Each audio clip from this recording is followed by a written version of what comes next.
પ્રિય રસિકજનો, વૈષ્ણવોને શ્રી ગોકુલનાથજી ઉપર અને શ્રી ગોકુલનાથજીને વૈષ્ણવો પર અત્યંત પ્રેમ હતો. શ્રી ગોકુલનાથજી દરરોજ રાત્રે ભગવદ્ વાર્તા કરતા, મીઠી વાણીમાં હાસ્ય પ્રસંગો કહીને સતત વચનામૃતો કરતા. આપના અનેક વચનામૃતો પ્રસિદ્ધ છે. તેમને બ્રજભાષામાં ગદ્ય સાહિત્યને વિકસાવ્યું. બ્રજભાષામાં ઘણા ગ્રંથો લખ્યા, જેવા કે 84 વૈષ્ણવ કી વાર્તા, 252 વૈષ્ણવ કી વાર્તા, ભાવ સિંધુ, નીચ વાર્તા અને ઘરુ વાર્તા, શ્રી બેઠક ચરિત્ર, શ્રી ગોવર્ધનનાથજીના પ્રાકટ્યની વાર્તા, સેવા ભાવના, સ્વરૂપ ભાવના, નિકુંજ ભાવના, ભાવ ભાવના, વચનામૃતો, હાસ્ય પ્રસંગો વગેરે. તો આપણે આજના સત્સંગમાં અનેરો આનંદ માણવા જઈ રહ્યા છીએ. વૈષ્ણવ જીવનમાં જ્યારે ભક્તિનો પ્રકાશ ધૂંધળો થતો દેખાય છે, ત્યારે શ્રી વલ્લભકુલના સ્વરૂપો પોતાની કૃપાથી માર્ગદર્શન આપે છે.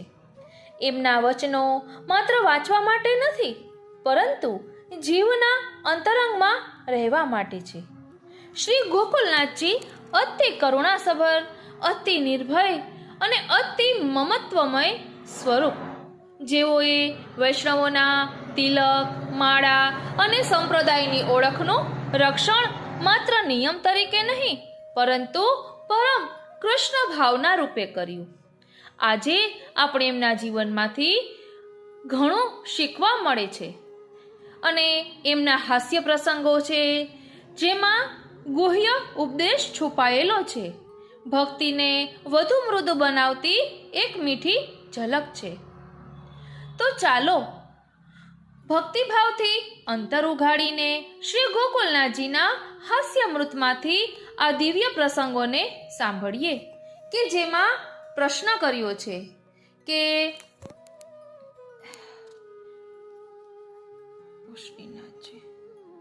દર્શન વગેરેમાં પડતા પ્રતિબંધો અને તેના કારણ ક્યાં?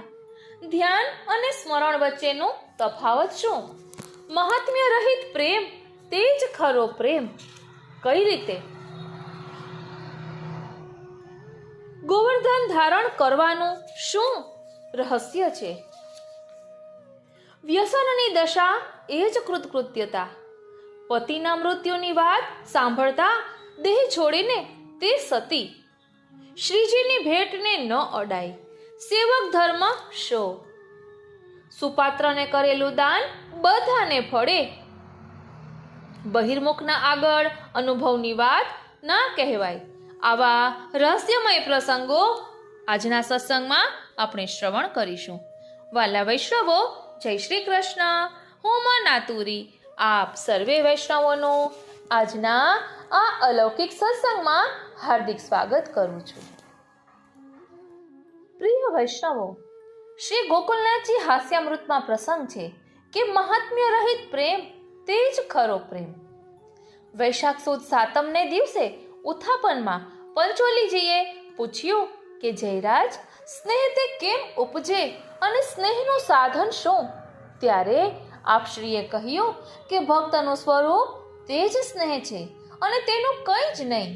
સ્નેહનું સાધન તો માત્ર સ્નેહ જ, તેનું ફળ પણ સ્નેહ જ.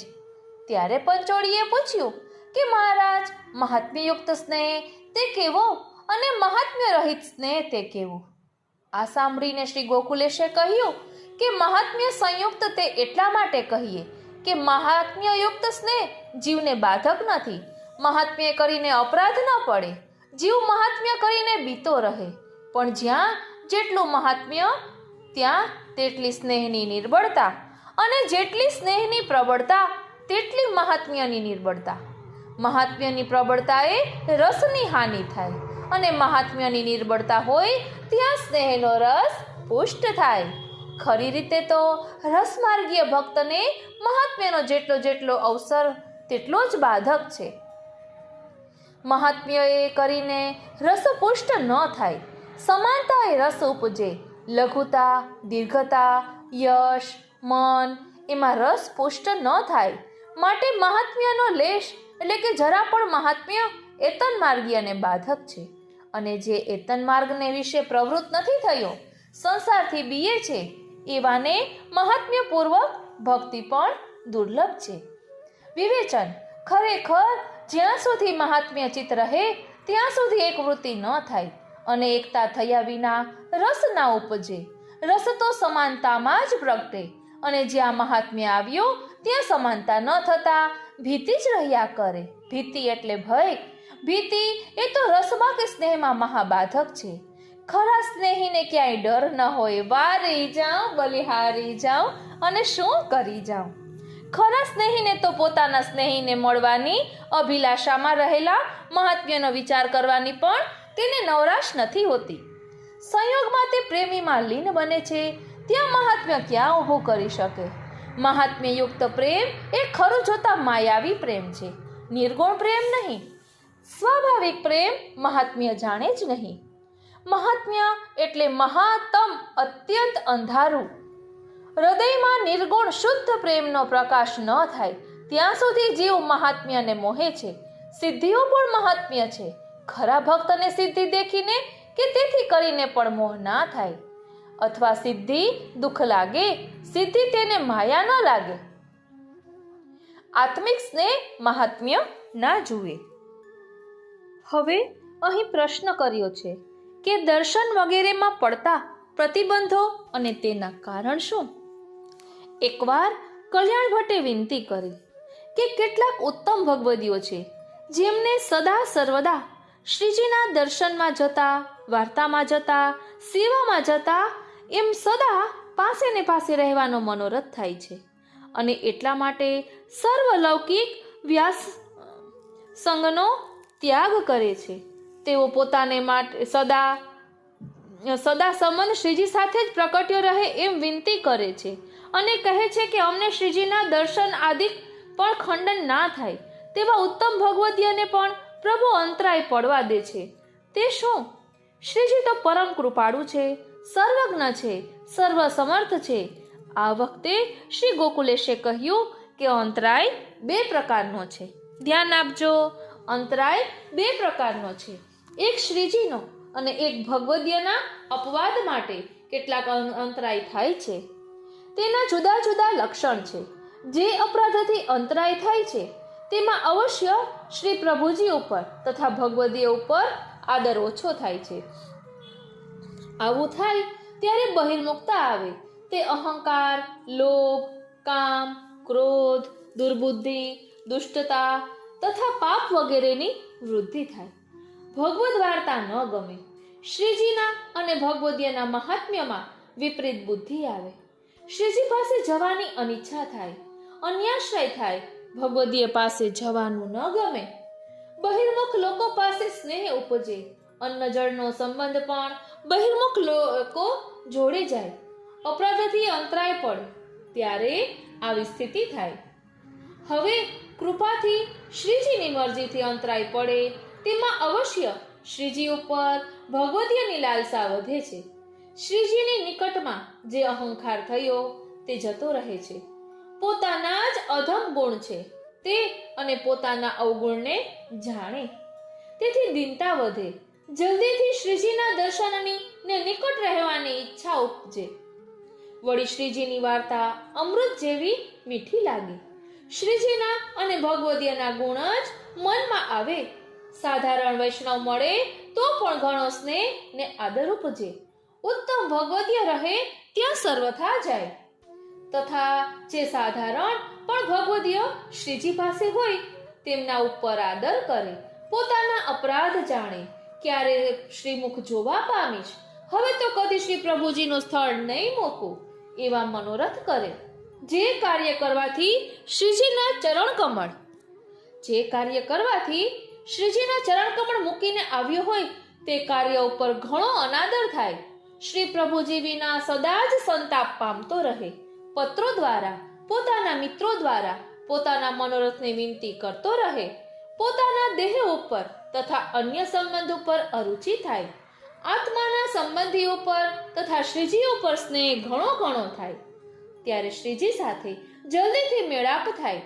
શ્રીજીની અધિક કૃપાનો અધિક અનુભવ થાય.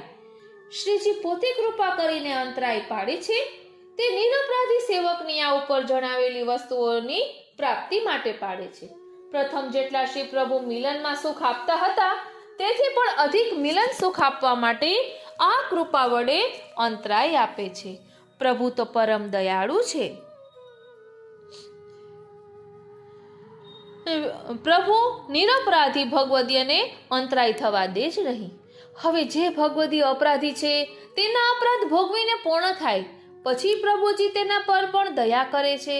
જેમ લૌકિક રાજા ઉમરાવને અપરાધ માટે દૂર મોકલે છે અને અપરાધ ક્ષીણ થતા તેના પર દયા કરે છે, તેમ કૃપાપાત્ર ભગવદીય અને શ્રી પ્રભુજીની બાબતમાં સમજવું. વિવેચન. આ વચનામૃતમાં શ્રી ગોકુલેશ હદ કરે છે. પોતે ભક્તને પડતા પ્રતિબંધનું સ્વરૂપ આમાં સમજાવે છે. જે પ્રકારના પ્રતિબંધોમાં કયા પ્રકારનો પ્રતિબંધ છે તે ભક્ત પોતે જ પોતાના વર્તન ઉપરથી પારખી શકે એવી સ્પષ્ટતા આ વચનામૃતમાં છે. આવા વચનામૃતોનું તો વારંવાર મનન કરવું જોઈએ અને એ હૃદયમાં કોતરી રાખવું જોઈએ. બોલો શ્રી વલ્લભાધીશ કી જય. પ્રિય વૈષ્ણવો, આપણા શ્રી ગોકુલનાથજી ધ્યાન અને સ્મરણનું તારતમ્ય એટલે બંને વચ્ચેનો તફાવત સમજાવે છે. એકવાર પંચોળીએ પૂછ્યું કે જે મહારાજ, ધ્યાન અને સ્મરણ તે શું બેઉ એક છે કે જુદા જુદા છે? આ સાંભળી શ્રીમુખે કહ્યું કે ધ્યાન જુદું અને સ્મરણ પણ જુદું. ધ્યાન તો એકેય જેવું સ્વરૂપ છે. તેવું ઇન્દ્રિયો વશ રાખી ધ્યાનમાં ઉતારે અને સ્મરણ તો એ કે શ્રી ઠાકોરજીના ચરિત્રને સ્મરે તે સ્મરતા સ્મરતા એ જ સ્વરૂપ ધ્યાનમાં આવે. વિવેચન.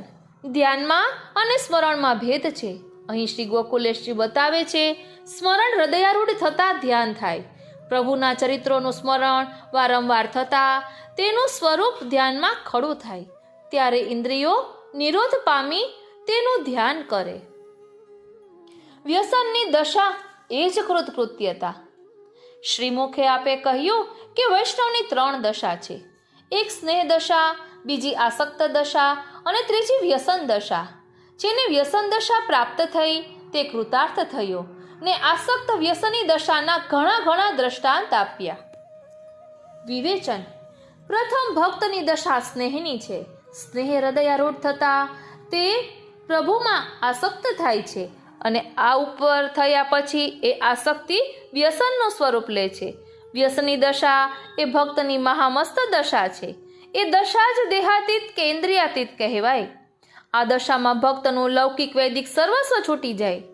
પ્રમાણ માત્ર નાશ પામી પ્રેમમાં જ પ્રવર્તન થાય છે. આ દશામાં ભક્તના રોમ રોમમાં પ્રભુ રસ વ્યાપી જાય છે. તેના આનંદનો પાર નથી હોતો. માનો આનંદ રસના સાગરમાં અવિચ્છિન્ન ઝોલા ખાય છે. હવે અહીં પ્રશ્ન કર્યો છે કે સતી કોને કહેવાય? પતિના મૃત્યુની વાત સાંભળતા દેહ છોડે ને તે સતી. એકવાર સતીની વાત ચાલી ત્યારે ગોવર્ધન ભાણેજે કહ્યું કે જે કોઈ સ્થળ અથવા દેશ એવો છે કે જ્યાં ચહેલગાડી પોતાના ભરથારને પ્રથમ મૂકી પોતે અલગ બેસી પાડી વડે પોતાનું શરીર ઠામથી કાપી આપીને જેમાં હોમતી જાય, ત્યારે શ્રીમુખે કહ્યું કે એક સતીની વાત સાંભળો. એક રજપૂતનું ગામ હતું. તેને ચારે બાજુએ કોઈ રાજાએ ઘેરી લીધી. ત્યારે આ ગામના સર્વ લોક સવાર થયા અને લડાઈ શરૂ થઈ.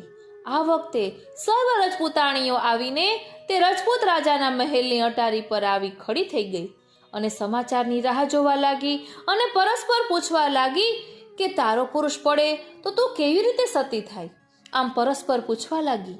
તેમાં એક રજપૂતાણીનો પોતાનો પતિ પર બહુ જ સ્નેહ હતો. તેને કોઈએ પૂછ્યું કે તારો પુરુષ પડે તો તું શું કરે? આટલું સાંભળતા જ પ્રાણ નીકળી ગયા.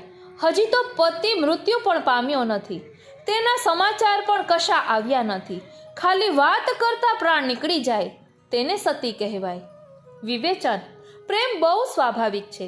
સ્વાભાવિક પ્રેમીનું હૃદય અત્યંત કોમળ થવાથી પ્રાણ વિયોગથી ન જ ટકી શકે. આ વચનામૃતથી એમ નથી સમજવાનું કે પતિનો વિયોગ થતાં વાત સાંભળીને દેહ આપોઆપ પાડી નાખવો. સ્વાભાવિક પડે તે તો મર્યાદા પ્રેમની ઉત્કૃષ્ટતા છે. શ્રી ગોકુલેશના લીલા પ્રવેશમાં જેવો શ્રી ગોકુલેશની વાણી જો સાંભળવા ન મળે તો વિહવળ થતા તે વિયોગ તો કેમ સહન કરે? અંત ભગવદીયનું ભૂતળ પર આવાગમન શ્રી ગોકુલેશ સાથે હોય અને દેહોત્સર્ગ પણ સાથે હોય તો સ્વાભાવિક રીતે દેહ છૂટી જાય. તેવી બાબતોમાં આપણે શું સમજી શકીએ? બોલો શ્રી વલ્લભાધીશ કી જય. પ્રિય વૈષ્ણવો, અહીં ધ્યાન વચ્ચે ખૂબ જ સુંદર રીતે સમજાવ્યું છે. તો ચાલો ને શ્રી સર્વોત્તમજીની ટીકામાં પણ જપે મર્યાદા ધ્યાને પુષ્ટિ તેનું ખૂબ સુંદર વર્ણન છે. તો ચાલો હવે તેનું ભાવ દર્શન કરીએ. કારણ કે આપણા શ્રી ગોકુલનાથજીએ ઘણા બધા પુષ્ટિ સાહિત્યો, પુષ્ટિ ગ્રંથો રચ્યા છે.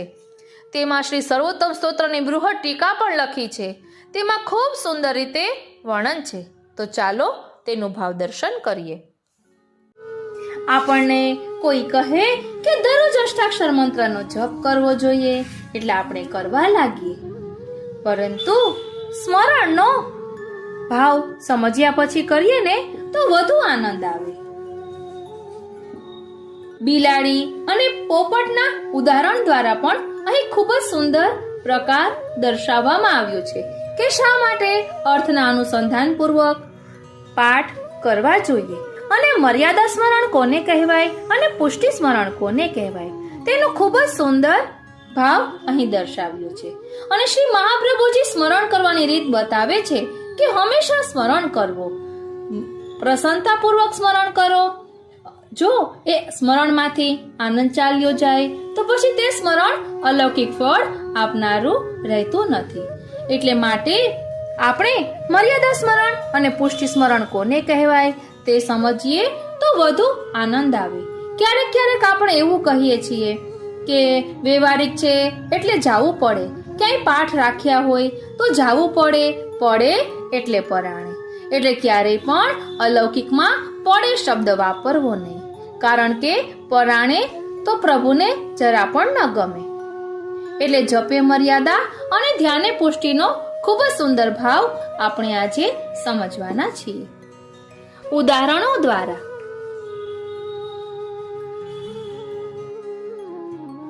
શ્રી હરિરાય ચરણના વહુજી મહારાજ કૃત ચિંતનનું સુંદર પદ છે.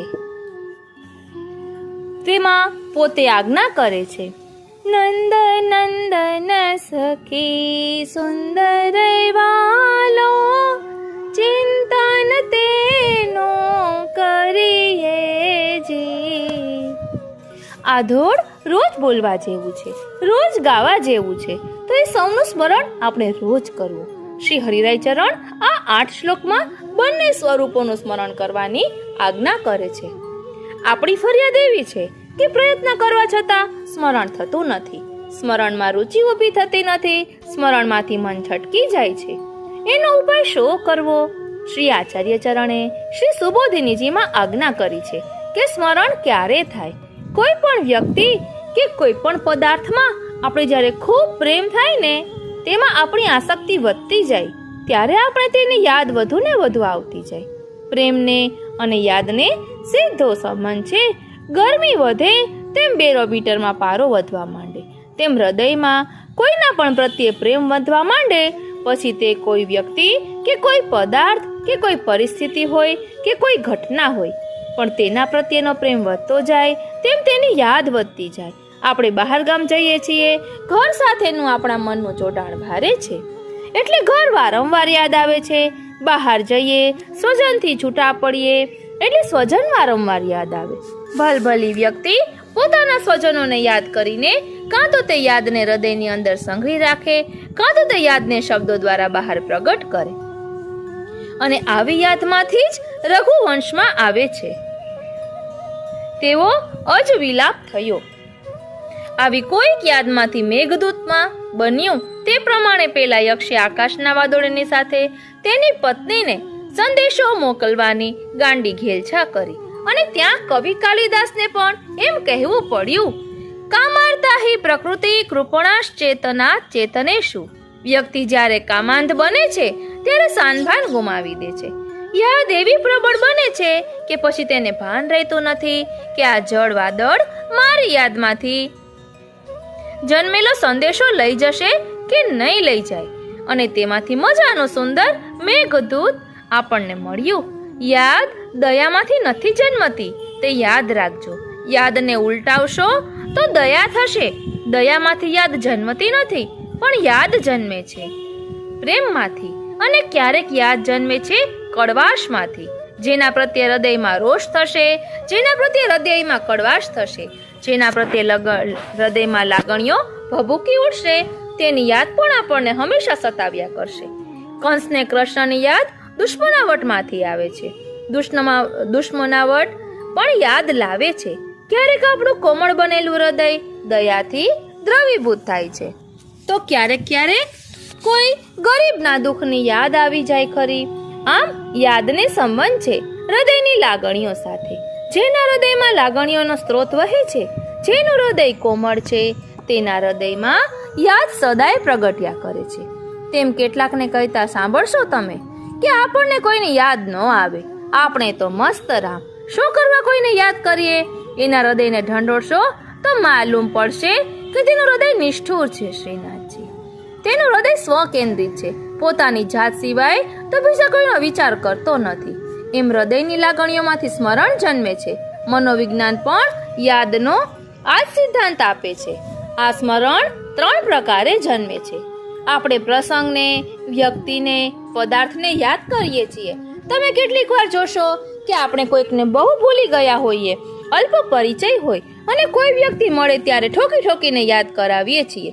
તમને યાદ નથી, તમને યાદ નથી. ના, પણ યાદ કરો, યાદ કરો, એમ પ્રયત્નપૂર્વક યાદ રાખવા પ્રયત્ન કરીએ છીએ. માની લો કે બજારમાં ખરીદી કરવા જવું છે, તો શું શું ખરીદવું છે તેને પ્રયત્નપૂર્વક મગજમાં યાદ રાખીને ખરીદી કરવા જઈએ છીએ. તો વિદ્યાર્થી પ્રયત્નપૂર્વક યાદ રાખીને પરીક્ષા આપવા જાય છે. શિક્ષક પ્રયત્નપૂર્વક સ્વાધ્યાયને યાદ રાખીને તેને શીખવવા વર્ગમાં જાય છે. આ સર્વમાં પ્રયત્ન છે. આપણે ઘણી બાબતો પ્રયત્નપૂર્વક યાદ રાખીએ છીએ. બીજું એક સ્મરણ છે, તે સહજ રીતે થઈ આવે છે. તેમાં કોઈ પ્રકારનો પ્રયત્ન કરવો પડતો નથી. તમે ગમે તે કામ કરતા હો અને છતાંય તમને કોઈ બીજી વસ્તુની યાદ આવી જાય, તે સહજ સ્મરણ છે. તે વખતે આપણા મનનું પૃથ્થકરણ કરવા જેવું છે કે હું અત્યારે આ કામ કરી રહ્યો છું અને મને બીજી વ્યક્તિની યાદ કેમ આવી. વિચાર કરીશું તો તેની પાછળનું રહસ્ય સમજાશે કે તેની પાછળ તે વ્યક્તિ સાથેનો આપણા હૃદયનો પ્રેમ સંબંધ જોડાયેલો છે. માટે તે વ્યક્તિને અનાયાસે પણ યાદ આવે છે. જ્યાં પ્રેમ છે ત્યાં યાદમાં, સ્મરણમાં કોઈ આયાસ કે પ્રયત્ન કરવો પડતો નથી. તે તો આપોઆપ સ્વતઃ સ્મરણ થઈ આવે છે. કેમ થાય છે તે કોઈ સમજાવી શકતું નથી. સ્મરણનો આ એક બીજો પ્રકાર છે. સ્મરણનો એક ત્રીજો પ્રકાર પણ છે, અને તે છે સંસ્કારજન્ય સ્મરણ. આપણા બાળપણના સંસ્કારોને લઈને, પૂર્વજન્મના સંસ્કારોને લઈને કેટલું સ્મરણ આપણે સાથે લઈ આવ્યા છીએ, અને પરિણામે એ યાદ આપણા હૃદય પ્રદેશ ઉપર હંમેશા અંકિત રહે છે. કોઈ આપણને અડધી રાતે ઉઠાડીને કહે યમનાષ્ટક બોલો, અને આપણી કેસેટ શરૂ થઈ જાય છે. આ છે સંસ્કારજન્ય સ્મરણ, કારણ કે આપણને યમનાષ્ટક બોલવાનો સંસ્કાર સુદ્રઢ થયેલો છે. આમ વિવિધ પ્રકારે દરેક વ્યક્તિ સ્મરણ કરતો હોય છે. ત્યારે શ્રી આચાર્ય ચરણ સ્મરણનું વિજ્ઞાન શ્રી સુબોધિનીજીમાં સમજાવતા આજ્ઞા કરે છે કે જ્યારે આપણે પ્રયત્નપૂર્વક સ્મરણનો અભ્યાસ કરવા માંડીએ ત્યારે ધીમે ધીમે સ્મરણ મનનો અભ્યાસ બની જાય છે, મનની ટેવ બની જાય છે. તમે રોજ પુસ્તકમાં જોઈને પાઠ બોલો તો ધીમે ધીમે તે પાઠ વગર ગોખે મુખપાઠ થઈ જશે. શ્રી સર્વોત્તમજીના છેલ્લા શ્લોકમાં શ્રી ગુસાઈજી આજ્ઞા કરે છે, શ્રદ્ધા વિશુદ્ધ બુદ્ધિર્યઃ પઠત્યનુદિનમ જનઃ સ તદેક મનઃ સિદ્ધિ મુક્તમ પ્રાપ્નોત્ય સંશયઃ તદ પ્રાપ્તો વૃથા મોક્ષ સ્તદાપ્તો તદ્ગતાર્થતા અતઃ સર્વોત્તમમ સ્તોત્રમ જપ્યમ કૃષ્ણ રસાર્થિભિ. શ્રી ગોકુલનાથજી શ્રી સર્વોત્તમજીની ટીકામાં એક પ્રશ્ન ઉભો કરે છે કે શ્રી ગુસાઈજી પહેલા આજ્ઞા કરે છે કે વૈષ્ણવોએ દરરોજ શ્રદ્ધા અને વિશુદ્ધ બુદ્ધિપૂર્વક શ્રી યમનાષ્ટકનો પાઠ શ્રી સર્વોત્તમજીનો પાઠ કરવો. અને છેલ્લી પંક્તિમાં આજ્ઞા કરે છે કે શ્રી સર્વોત્તમ સ્તોત્રનો જપ કરવો. તો પાઠ કરવો અને જપ કરવો એ બેમાં ફર્ક શું? શ્રી ગોકુલનાથજી આ બંનેનો તફાવત સમજાવે છે. આપ આજ્ઞા કરે છે કે જ્યાં સુધી એ સ્તોત્ર આપણને મોઢે આવડતું નથી ત્યાં સુધી તેના ઉચ્ચારણમાં પુસ્તકની જરૂર રહેશે. ત્યાં સુધી તેનો મોટેથી પાઠ કરવો. જ્યારે પુસ્તકની આવશ્યકતા ન રહે, પાઠ મોઢે થઈ જાય ત્યારે તેનો મનમાં જપ કરવો, તેનું મનમાં સ્મરણ કરવું. માટે શ્રી આચાર્ય ચરણ સમજાવે છે કે એકવાર જો પ્રયત્નપૂર્વક સ્મરણ કરવાની ટેવ પાડવામાં આવે તો પછી મનને સ્મરણ કરવાની ટેવ પડી જાય છે, આદત પડી જાય છે. પછી મન સહજ રીતે વગર પ્રયત્ને અનાયાસ સ્મરણ કર્યા જ કરે છે. શ્રી મહાપ્રભુજી આગળ સમજાવે છે કે આમ મનને જ્યારે સ્મરણની ટેવ પડી જાય, અનાયાસ સ્મરણ થયા કરે, સ્મરણ કરવું એ મનનો સ્વભાવ બની જાય, પછી મન ધીમે ધીમે એમાં તલ્લીન બનતું જાય, ચિત્તનું એમાં પ્રવણ થતું જાય, ચિત્તની એ સ્મરણમાં એકાગ્રતા થતી જાય. શ્રી આચાર્ય ચરણ કહે છે કે એવું એકાગ્રતાપૂર્વકનું સ્મરણ એટલે સંસ્મરણ, સારી રીતે કરવામાં આવેલું સ્મરણ. આ સંસ્મરણ ફલાત્મક છે. એવા સંસ્મરણથી હૃદય હંમેશા અલૌકિક આનંદનો અનુભવ કરે છે. ભૂતકાળમાં અનુભવેલી આ મધુર કે કડવી બાબતોનું સહજ રીતે સ્મરણ કરવાનો મનનો સ્વભાવ છે. એ સ્વભાવ હોવાને કારણે ગુજરાતી સાહિત્યના ખ્યાતનામ કવિ કલાપીએ પણ કહ્યું, માણ્યું તેનું સ્મરણ કરવું એ છે એક લાવો. ભૂતકાળમાં જેને માણ્યું છે એનું સ્મરણ કરવામાં એક અનેરો આનંદ છે. આમ સ્મરણ કરવા માટે કોઈ પાત્રની જરૂર પડે, કોઈ પદાર્થની જરૂર પડે, કોઈ પ્રસંગ વિશેષની જરૂર પડે કે કોઈ અનુભવની પણ જરૂર પડે. મનનો સ્મરણ કરવાનો સ્વભાવ હોવાથી જો મન સ્મરણ ન કરે તો મનનું મરણ થાય. એ મન જીવી શકતું નથી. જ્યારે લૌકિક બાબતોના સ્મરણમાં મન અટવાઈ જાય છે ત્યારે અલૌકિક બાબતોમાં મનનું મરણ થતું હોય છે. મન લાગતું હોતું નથી. માટે આપણી ફરિયાદ છે કે આપણું મન સ્મરણમાં નથી લાગતું, કારણ કે આપણા પ્રભુમાં જેટલો ઉત્કટ પ્રેમ હોવો જોઈએ એટલો ઉત્કટ પ્રેમ હજુ આપણને થયો નથી. ઉત્કટ પ્રેમ થાય તો મન પ્રભુમાં લાગે. માટે શ્રી મહાપ્રભુજી પ્રભુમાં મન લાગે તે માટે સ્મરણના વિવિધ પ્રકારો બતાવે છે કે તમારા મનની અનુકૂળતા પ્રમાણે તમે જપ કરો, તમે પાઠ કરો, તમે પ્રભુના કીર્તન ગાઓ. તમને જેમાં રુચિ હોય એ પ્રકારે પ્રભુના રૂપનું સ્મરણ કરો. તમે પ્રભુના ગુણોનું સ્મરણ કરો, તમે પ્રભુની લીલાઓનું સ્મરણ કરો. કારણ કે સ્મરણ 3 બાબતોનું થાય: રૂપનું, કાર્યનું અને ગુણોનું.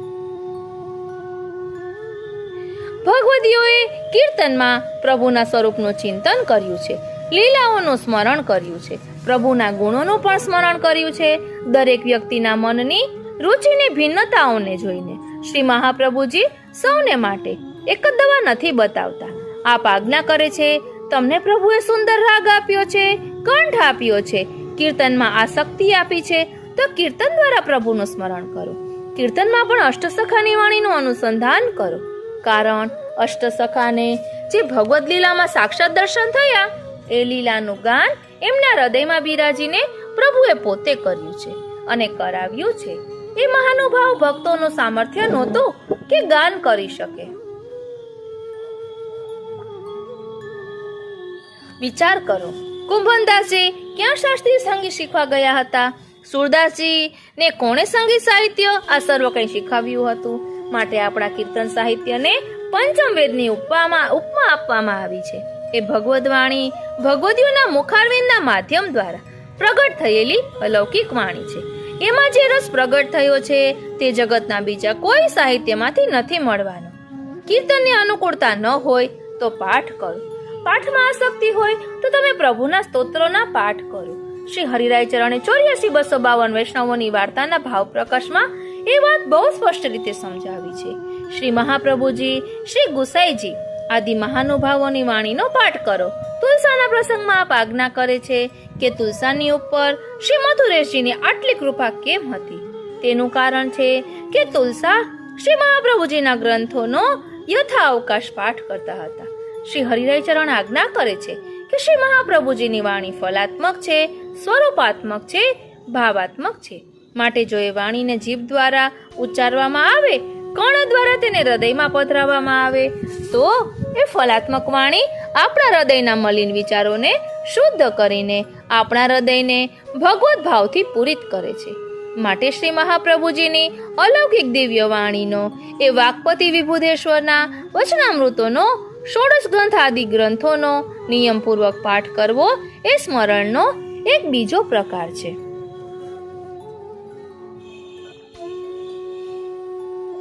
સ્મરણનો ત્રીજો પ્રકાર શ્રી મહાપ્રભુજીએ બતાવ્યો.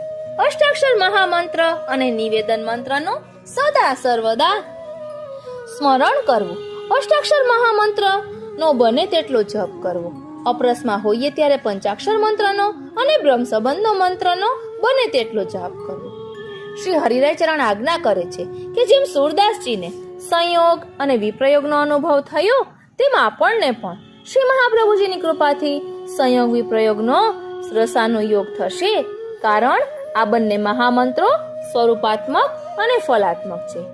આમ જપ, પાઠ, કીર્તન, ભગવદ લીલાઓનો ચિંતન, આ સર્વ કંઈ સ્મરણના જુદા જુદા પ્રકારો છે. એમાં આસક્તિ થાય એ રીતે સ્મરણને બનાવ્યું રાખવું તે આપણું કર્તવ્ય છે. પ્રશ્ન આવીને ઊભો રહે કે સ્મરણ કેવી રીતે કરવું? શ્રી મહાપ્રભુજીએ ફરી આજ્ઞા કરી અને તેની રીતે બતાવી. સ્મરણ પ્રેમપૂર્વક કરવું, સદા કરવું, મુદા કરવું. ગોવિંદ સ્વામીએ કીર્તનમાં ગાયું છે, ગોવિંદ પ્રભુ બિના સ્નેહ સુઆલો, રસના કહાજુ ન ચઈએ, પ્રીતમ પ્રીત હિતે પૈયે.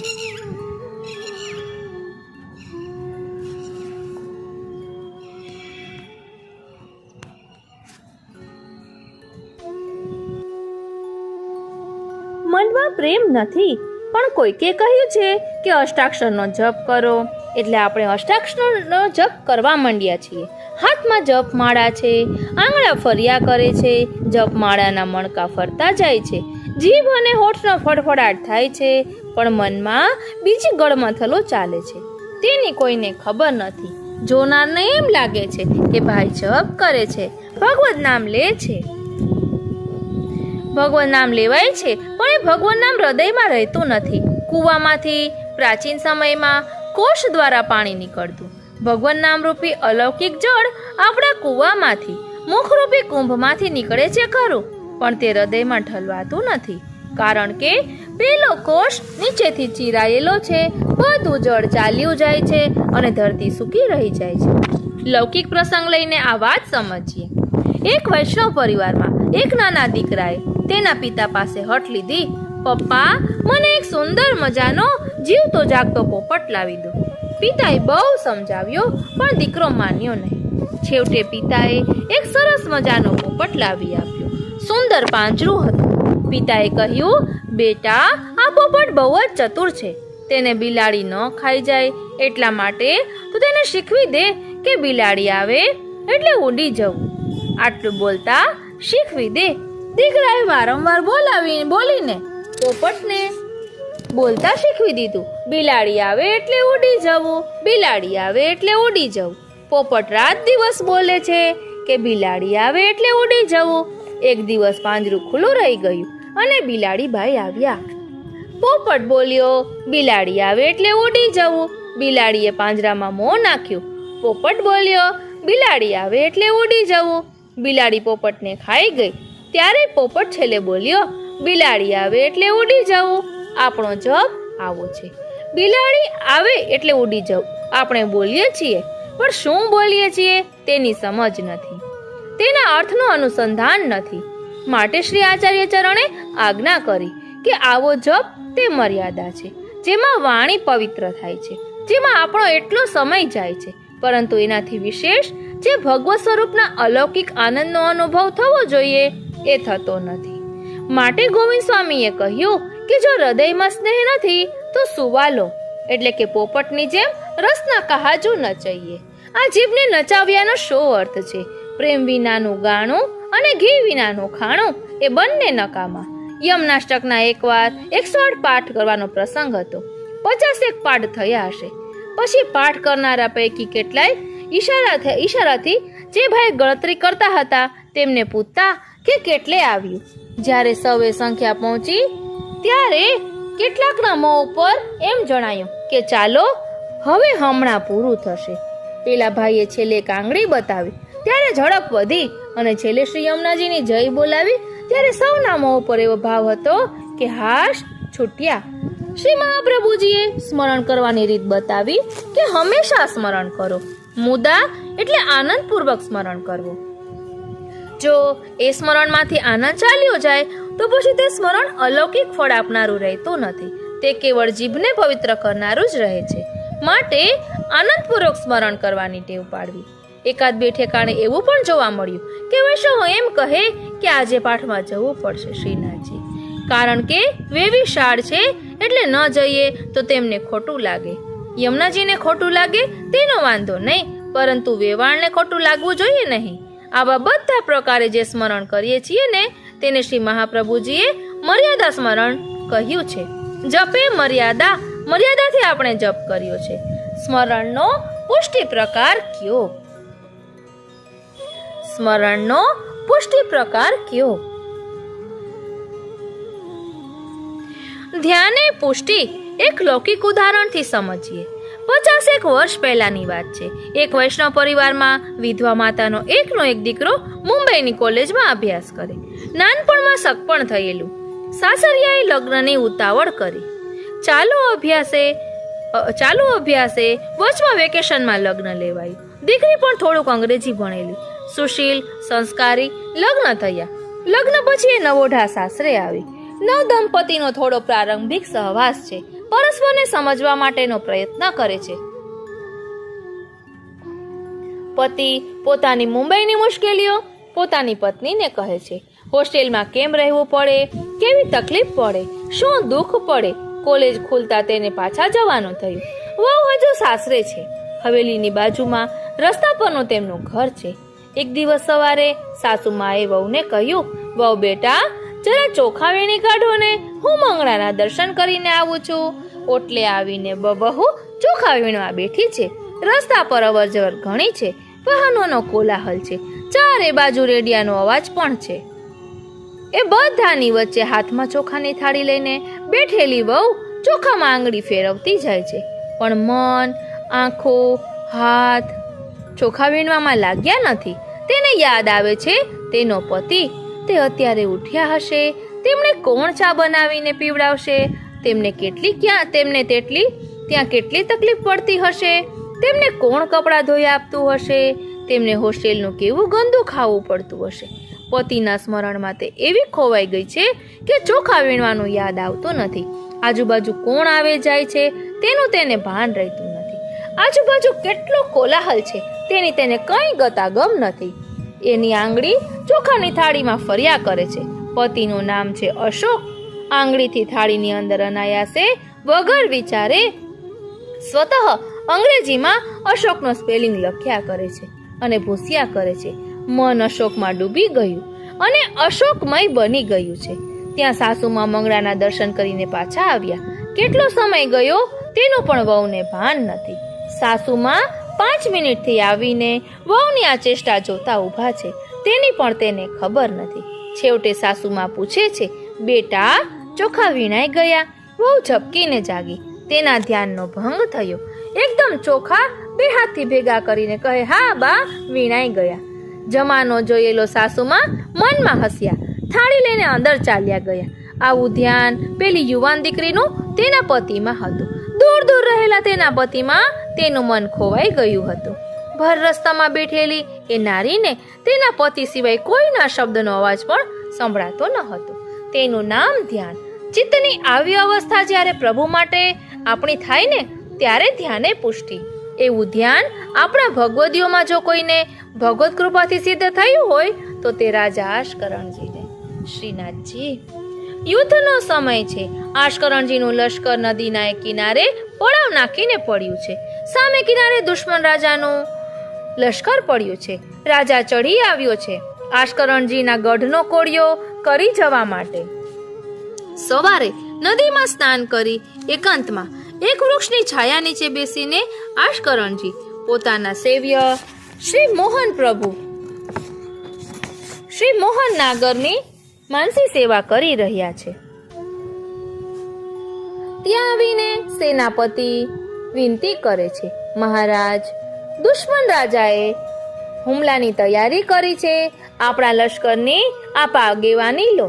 આશકરણજી યુદ્ધનો વેશ સજે છે, બખ્તર ચડાવે છે, મસ્તક પર શીરટોપ ધરે છે, શસ્ત્રો સાજે છે, પોતાના પાણીદાર અશ્વ ઉપર ઠેકડો મારીને ચડી જાય છે. આ સર્વ ક્રિયા કરતા કરતા પણ આશકરણજીનું મન એમના સેવ્ય શ્રી મોહન નાગરમાં લાગેલું છે.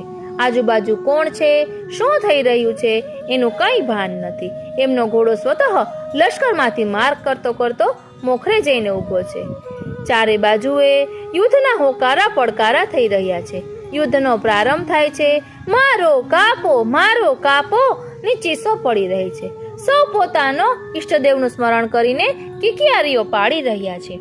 તલવારો વીંજાય છે, ભાલાઓ ઝીંકાય છે, તીર છૂટે છે, કેટલાયના માથા કપાય છે, હાથ પગ કપાય છે. મૃત્યુની કારમી ચીસોથી આખું મેદાન કંપી ઉઠ્યું છે. લોહીના લાલ રંગ સિવાય બીજો કોઈ રંગ નથી. મૃત્યુની કારમી ચીસ સિવાય બીજો કોઈ અવાજ નથી. મારવાની ક્રૂરતા અને દુશ્મનનો બદલો લેવાની વેરની ભાવનાની આગ સિવાય હૃદયમાં બીજી કોઈ વાત નથી. એવા એ ભયંકર વાતાવરણમાં નિશ્ચલ ભાવે પોતાના ઘોડા ઉપર બેસીને આશકરણજી પોતાના શ્રી મોહન નાગર માટે એક પછી એક સામગ્રીઓ સિદ્ધ કરતા જાય છે. સામગ્રીઓ સિદ્ધ કરી રાજભોગ ધરવા માટે એક એક સામગ્રીની સજાવટ થઈ રહી છે. છેલ્લો કઢીનો ડબરો લઈને આશકરણજી માનસીમાં ભોગ ધરવા જઈ રહ્યા છે. ત્યાં તો દુશ્મનોનો રાજા આશકરણજીને શોધતો લશ્કરમાંથી જગ્યા કરતો પોતાના હાથીને આશકરણજીના ઘોડાની સામે લાવીને ખડો કરી દે છે. મૂછમાં હસે છે, આંખોમાં ક્રોધની જ્વાળાઓ છે.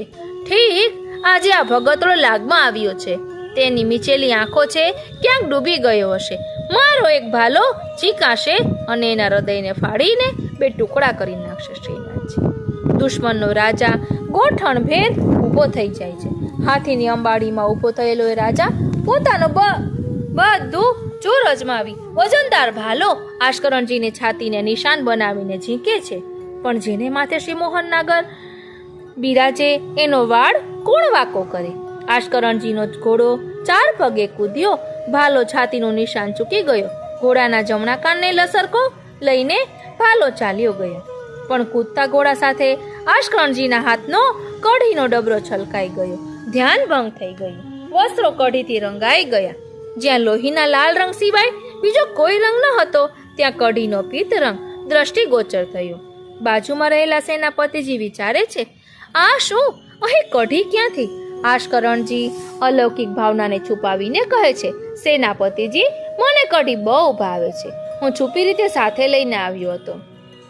ઘોડો કૂદ્યો ને એટલે ઢોળાઈ ગઈ અને પછી સામા રાજાના દાંત ખાટા કરી દે એવું યુદ્ધ કર્યું. જો રાજા યુદ્ધના મેદાનમાં આવા નિશ્ચલ ભાવે પ્રભુની માનસી સેવામાં, એના સ્મરણમાં, એના રમણમાં એકાગ્ર થઈ શકતા હોય તો આના કરતા દુનિયામાં કોઈ વિષમ પરિસ્થિતિ આવડા માટે હોઈ શકે ખરી? સ્મરણની કેટલી ઉત્કટતા હશે, સ્મરણની કેટલી એકાગ્રતા હશે, માનસી સેવાની કેટલી ફલાત્મક ભાવ સ્થિતિ હશે. આ પ્રસંગનું જ્યારે સ્મરણ કરું છું ત્યારે રોમ રોમ પ્રફુલ્લિત બનીને એ મહાનુભાવોના ચરણોમાં મારું મસ્તક સદાયને માટે ઝૂકી જાય છે. આશકરણજી પાસેથી વૈષ્ણવી જીવન જીવવાની, દુનિયાવી સંઘર્ષોને સામી છાતીએ ખેલતા ખેલતા હૃદયની ભગવત સ્મરણ અને સેવા કરવાની આ રીત અને પ્રીત શીખવાની છે. આશકરણજીને આપણા વૈષ્ણવી જીવનનો આદર્શ બનાવીને જો હૃદયમાં સ્થાપી દઈએ તો મને લાગે છે કે જીવનની કોઈ પરિસ્થિતિની આપણને ફરિયાદ રહેશે નહીં કે આ સ્થિતિમાં અમારાથી સ્મરણ થતું નથી. માટે સ્મરણની આવી ઉત્કટ સ્થિતિનો વિચાર કરીને, આ રીત અને પ્રીતનો વિચાર કરીને ભગવત ગુણોનું શ્રી મહાપ્રભુજીએ આજ્ઞા કરી છે કે ધ્યાને પુષ્ટિ આવું ભગવત સ્વરૂપનું, ભગવત લીલાનું, ભગવત ગુણોનું ધ્યાન કરવું, એનું નામ પુષ્ટિ. શ્રી હરિરાય ચરણ આજ્ઞા કરે છે કે સ્મરણની પૂર્વ ભૂમિકા કીર્તન છે. સ્મરણ ક્યારે થાય? કાનથી સાંભળ્યું હોય ત્યારે થાય. મુખથી કીર્તન કર્યું હોય તો તેનું સ્મરણ થાય. માટે આપ આજ્ઞા કરે છે કે હંમેશા પ્રભુની લીલાના અનુસંધાનપૂર્વક સ્મરણ કરવું. માટે આપ આજ્ઞા કરે છે કે પ્રભુનું હંમેશા લીલાના અનુસંધાનપૂર્વક સ્મરણ કરવું. શ્રી હરિરાય ચરણે આપણે માટે લીલાનું સ્મરણ થઈ શકે તે માટે કૃપા કરી આપણને ખૂબ સુંદર પદો આપ્યા, નિત્ય લીલા આપી. પ્રાત સમય ઉઠી કે વ્રજ બાલા, ગાવતી મંગલ ગીત રસાલા. પ્રાત સમય ઉઠી કે વ્રજ બાલા. બીજું કંઈ ન બને તો રોજા નિત્ય લીલાનું ગાન કરું. એનાથી મંગળાથી શયન પર્યંતની પ્રભુની નિત્ય લીલાનું ક્રમબદ્ધ રીતે સ્મરણ થશે. સ્મરણના અનેક પ્રકારો પ્રાચીન ભગવદીઓએ બતાવ્યા છે. પ્રાચીન ભગવદીઓ એવી પણ આજ્ઞા કરે છે કે રોજ સાંજે શ્રી ગોવર્ધન વાસે સાવરે લાલ તુમા બિના રયો ન જાય. વ્રજ રાજ લડે તે લાડીલો લાલ તુમા બિના રયો ન જાય. એ પદનું ભાવપૂર્વક કીર્તન અને સ્મરણ કરવામાં આવે તો એ લીલાનો જરૂર અનુભવ થશે. વ્રજ મેરે મન બાઈ એસી, વ્રજ મેરે મન બાઈ. એ વ્રજયાત્રાના પદનું જો સ્મરણ કરવામાં આવે તો વ્રજયાત્રાનું પ્રત્યક્ષ અલૌકિક ફળ પ્રાપ્ત થશે. આમ આ બધા કીર્તનો દ્વારા આ સર્વ લીલાઓ આપણા હૃદયની અંદર સુદૃઢ રીતે શ્રી મહાપ્રભુજીની કૃપાથી સદાયને માટે પ્રસ્થાપિત થાય છે.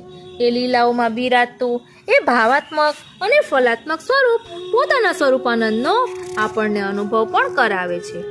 કિશોરીબાઈનો પ્રસંગ આપણે જાણીએ છીએ કે કેટલી દુઃખદ પરિસ્થિતિમાં એમણે શ્રી યમુનાજીનું સતત સ્મરણ કર્યું. શ્રી ગુસાઈજીના એક સેવક હતા. કામવનમાં કૃષ્ણકુંડ ઉપરના શ્રી મહાપ્રભુજીના બેઠકજીમાં બેસીને 6 માસ સુધી તેમણે શ્રી સર્વોત્તમ સ્તોત્રનો ખૂબ ઉત્કટતા અને વિરહપૂર્વક પાઠ કર્યો. તેમને શ્રી મહાપ્રભુજીએ કૃપા કરીને દર્શન આપ્યા. આમ લૌકિકનું રમણ જો છૂટે તો અલૌકિક સ્મરણ થાય, અને અલૌકિકનું સ્મરણ થાય તો મનના વિષય વિકારનું મરણ થાય. માટે શરૂઆતમાં પ્રયત્નપૂર્વક નિયમપૂર્વક પણ સ્મરણ કરવાની ટેવ પાડવાની જરૂર છે. નાનું બાળક વિદ્યાભ્યાસ કરવા માંડે છે ત્યારે એને ઝટ એકડો આવડી જતો નથી. એકડો શીખવો બહુ અઘરો છે. એ બાળકને એકવાર એકડો આવડી ગયો તો પછી બાકીના અંક એને માટે બહુ સરળ બની જાય છે. સૌ માતાઓનો અને બહેનોનો અનુભવ છે. તમે રોટલી વણવા બેઠા હો ત્યારે પહેલા દિવસે સરસ મજાની ગોળમટો રોટલી બનાવતા નહોતી આવડતી. ક્યાંક તમારી બાના હાથનું વેલણ એ પોચા ઉપર પડ્યું હશે. આજે કેવી સરસ મજાની ગોળમટો રોટલી વણાય છે.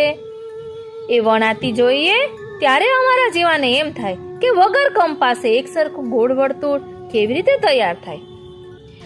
તમને પૂછવામાં આવે તો તમે કહો કે એમાં શું, એ તો લુવો લઈને ઓરસિયા પર મૂકીને વેલણ ફેરવીએ એટલે થઈ જાય. કારણ કે એની પાછળની વર્ષોની સાધના છે. એમ ભગવત કૃપાથી સ્મરણ સિદ્ધ થાય એ એક વાત છે, પરંતુ એ સ્મરણ માટે જીવે પણ પ્રયત્ન કરવાનો હોય છે, સાધના કરવાની હોય છે. એને માટે ધીરજની જરૂર પડે છે. એક વૈષ્ણવનો અનુભવ છે. એક દિવસ ભગવદ વાર્તા સાંભળીને બીજા દિવસે જપ કરવાનો પ્રારંભ કર્યો. સાંજે ભગવદ વાર્તામાં આવ્યા એટલે ફરિયાદ કરી. હું જપ કરવા બેસી ગયો. બરાબર નાહીને બ્રાહ્મ મુહૂર્તમાં બેઠો. ઘરમાં બધાને બૂમ પાડીને કહી દીધું કે કોઈ અવાજ નહીં કરવો, સંપૂર્ણ શાંતિ રહેવી જોઈએ. બહારથી સંપૂર્ણ શાંતિ રહી. જપ કરવા બેઠો પણ મન ચોટ્યું નહીં. મેં હસતા હસતા કહ્યું કે હજુ આજે શરૂઆત કરી છે, આટલું જલ્દી જો મન ચોટી જાય તો એને ભગવત કૃપા માનવી. કરોડિયાને યાદ રાખીને પ્રયત્ન ચાલુ રાખવો. ઝાડ બનાવવા એ કેટલો પ્રયત્ન કરે છે. ઝાડ ન બને, નીચે પછડાય તો પણ ઝાડ બને ત્યારે જ જંપે. એમ આપણે પણ સ્મરણ માટે સતત સભાન રીતે પ્રયત્ન ચાલુ રાખીએ, મન પ્રભુમાં જોડવાનો આગ્રહ રાખ્યા કરીએ. આઘું પાછું થતું મન વળી ઠેકાણે લાવી દઈએ તો શ્રી મહાપ્રભુજીની કૃપાથી ધીમે ધીમે તે મનને પણ સ્મરણનું રમણ સહજ બની જશે. મનમાં પ્રેમ નથી, પણ કોઈકે કહ્યું છે કે અષ્ટાક્ષરનો જપ કરો, એટલે આપણે અષ્ટાક્ષરનો જપ કરવા માંડ્યા છીએ. હાથમાં જપમાળા છે, આંગળા ફર્યા કરે છે, જપમાળાના મણકા ફરતા જાય છે, જીભ અને હોઠનો ફડફડાટ થાય છે, પણ મનમાં બીજી ગળમથલો ચાલે છે. તેની કોઈને ખબર નથી.